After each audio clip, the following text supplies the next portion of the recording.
Welcome back. I'll tell you what, it was lively in the ad break. I hope it's as lively as when we continue with Annelise and Tim Wilson, our two guests here in the studio. Thanks for having us. Of course. Good to be back. Now, why don't we start on what's happening in the Senate, this motion to stop Matthias Cormann being able to answer questions on behalf of the Prime Minister.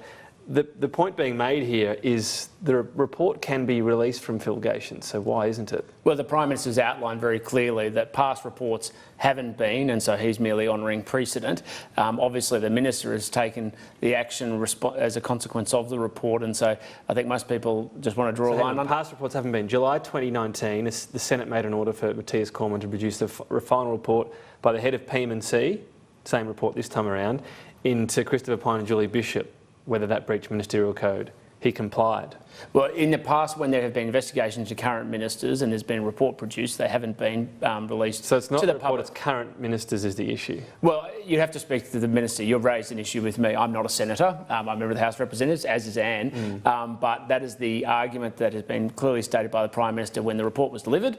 And it's consistent, I understand, across all governments. But it's not consistent with convention. Yeah, it's clearly a selective argument that's used. Well, that's the decision they've put forward, and they've made a case about why they believe that consistent with past behaviour. But it's not consistent with past behaviour. That's a very selective way of doing it. Well, we found one reason, though. That's you found one. Also reported to Bruce Bilson was made public as well. Another former member. Yeah, but it's former just because that can't damage the government anymore, so go and release it? No, that's your words, not mine. The reality is the report into current serving ministers has not been released in the past. Because it's a function of cabinet, that's the issue with it. He didn't say anything about past or present members. No, but you're using identification of issues. But it's still a report of cabinet, but that one was able to be released. No, they're about former members, and so the point and the principle still remains. But it's still a report of cabinet if it's done by PM&C, isn't it? Well, I don't know anything about those reports in the past, but the reality is they're about former members and particularly around issues that people have raised. We have a consistent practice and we're continuing to act consistently with it. Very consistent to me. Sounds like a lot of obfuscation. You're also saying it's by convention, so why not subvert convention? It's not a rule, it's not a law. You could do it. Well, these are questions you have to ask for the Minister, but the reality is that's the practice that's been engaged in the past. Do you think voters deserve to know, though? Well, the voters are, the public has been made aware of the decision of the report. And the report has been put out there. No, well, it's like most, cabinet documents and those sorts of things. They're not always put out there in the public square, and so the decision's been made. There's been an announcement, but in terms of the process, we are where we are. If you want to ask further questions, perhaps you should put it to the Minister. Where does Labor go on this? Will you just stop Matthias Cormann from appearing in that capacity through the whole Parliament, or does it start to get a bit ridiculous?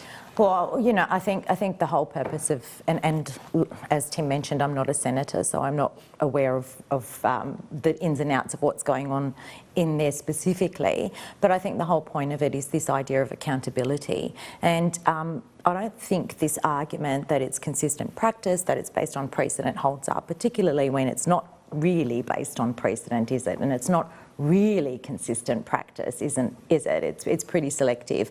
But I agree that I think Australians have a right to know what was in that report.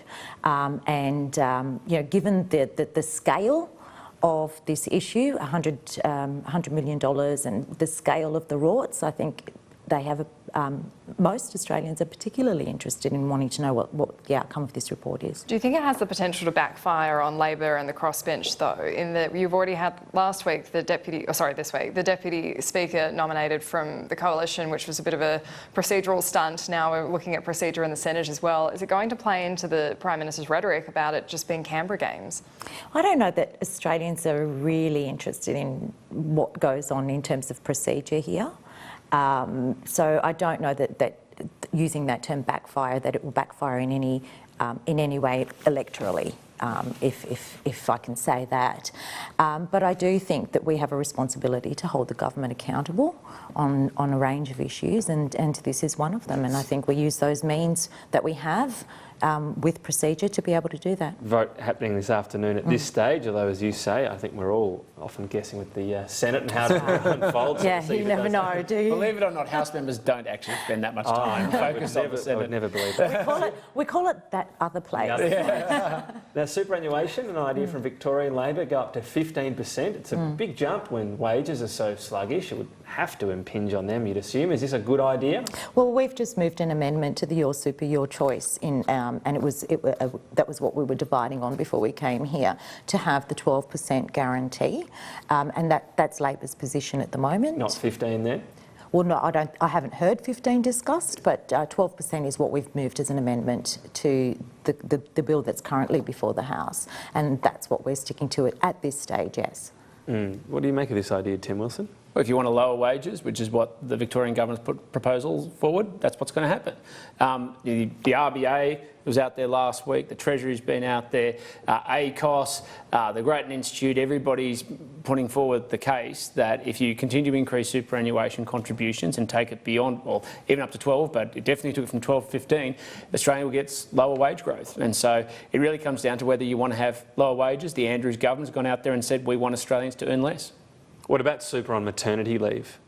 Sorry, the superannuation. I think there are issues that actually need to be explored, like the issues around superannuation for women, and the gap is a real one. It's something that's very serious. So. We need to have a discussion about that. It's the only leave you don't get it on, right? Sorry? Maternity leave, it's the only leave you don't get it on. Well, and that's why I said I'm very open to ideas in this space, because I do think there is a fundamental injustice there. The question then is how we respond. Is it a responsibility of employers? Is it a responsibility of the taxpayer? But if you just want to increase, you want to make sure that Australians get lower wages, you go down and adopt the 15%. Look, I think there's some ground for bipartisanship here in recognising that particularly the inequality for older women as they age and the levels of superannuation that they have. So there's certainly some common ground here in the need to address these things.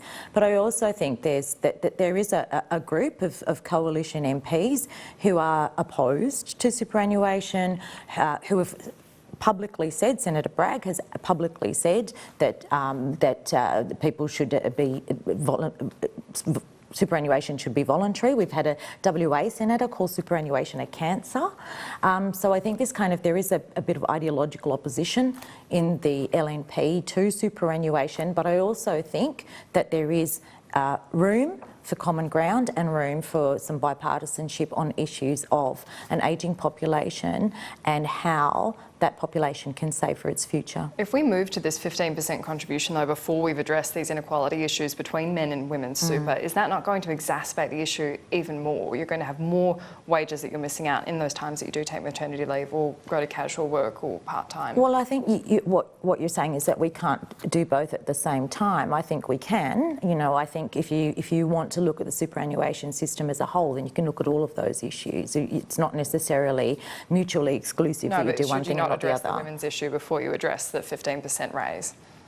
Well, that's up to the Andrews government with the 15%. But like I said, I think that we could do superannuation reform and address all of those issues. Just finally, closing the gap.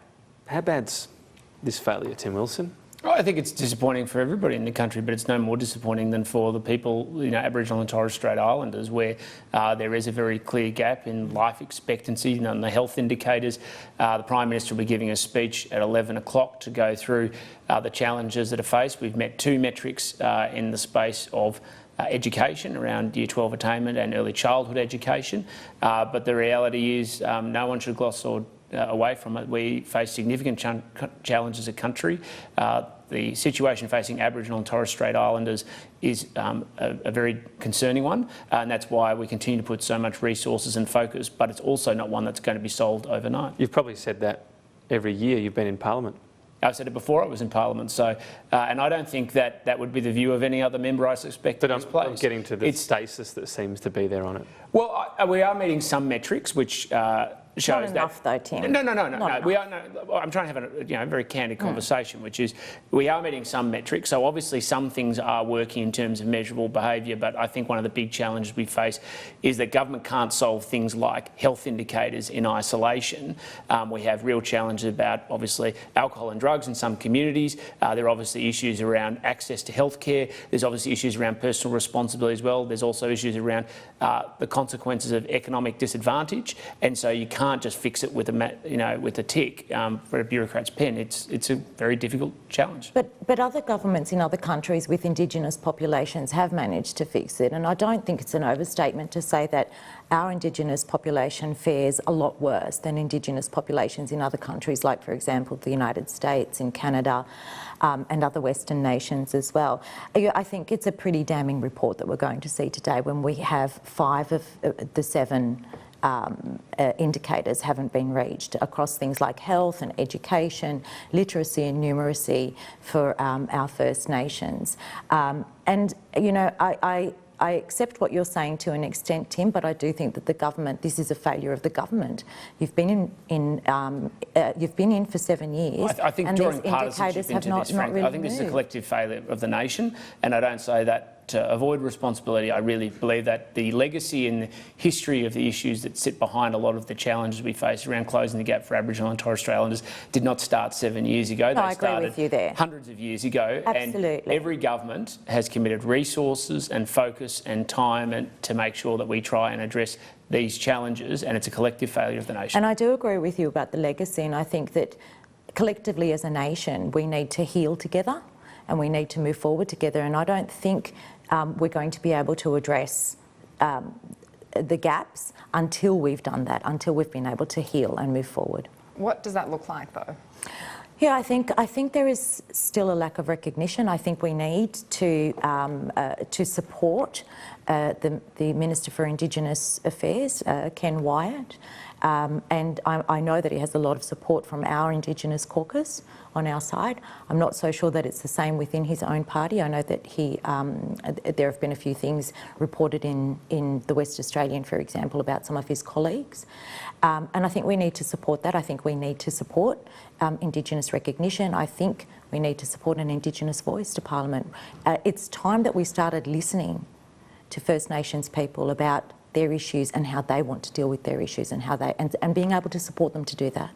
All right, we didn't quite get to coal and the gnats, Tim Wilson, but next time, I promise. Thank you very much. Tim Wilson and Annelise, thank you. Thank you.